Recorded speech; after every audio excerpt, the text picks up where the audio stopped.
Peserta PKA ke-17 tahun 2025, dan dalam rencana aksi saya berbicara tentang stunting.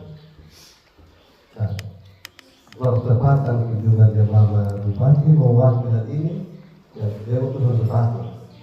Dan saya hanya melihat dari sisi ekonomi, karena saya tahu bahwa masalah kesehatan selama ini sudah kurang lebih hampir 6 tahun kita sudah lakukan penanganan. 5 tahun Bapak PKDM itu sudah lakukan, terus kemudian bawa penjara, tapi kemudian masih ada hal yang lebih kita belum sentuh gitu. Nah, ini berdasarkan kajian juga. Kajian kami dari 266 data stunting yang kami temukan 170 itu dari angka miskin. Artinya itu dari data di sini 1 dan 2. Sehingga ide itu muncul, memang ya sederhana. Banyak juga yang meragukan karena memang basic saya bukan orang kesehatan, tetap saya lihat dari sisi ekonomi karena wilayah. Banyak juga yang bilang kenapa harus diambil dari nilai gizi. Saya bukan orang gizi misalnya, dan saya bisa mengambil dari sisi ekonomi. Dan kemudian bagian dari tindak lanjut kami Bapak Bupati, kebetulan ketika saya dipercaya menjadi sekretaris camat, di akhir masa aktifnya Bapak Kemenapu, beliau sangat berpesan.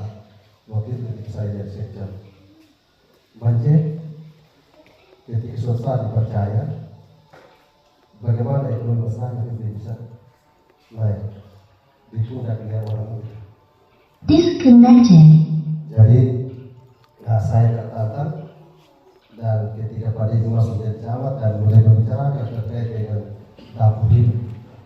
Jadi setiap kakak wajib memiliki dapur hidup, dan setiap desa wajib memiliki kelompok hortikultura.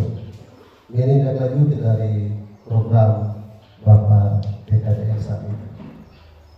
Dan puji Tuhan, saat ini Mogoro bahkan di desa Watasa Bapak yang waktu itu sumber air biasanya mati, sekarang dapur hidupnya sudah bisa bertahan dalam kondisi sampai dengan bulan Juli.